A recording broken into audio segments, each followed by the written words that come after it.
ისე, რატო ამბობენ ხოლმე, რომ სიცილი ჯანმრთელობისთვის კარგია?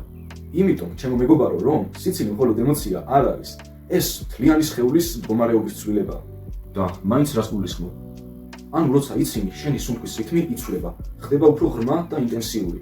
ასევე სიცილის დროს შენ სხეულს უფრო მეტი ჟანგბადი მიეწოდება. ერთვება დიაფრაგმა, ხრები, მკერდი, მუცელი და სახის კუნთებიც კი. ანუ სიცილი ვარჯიშებითაა?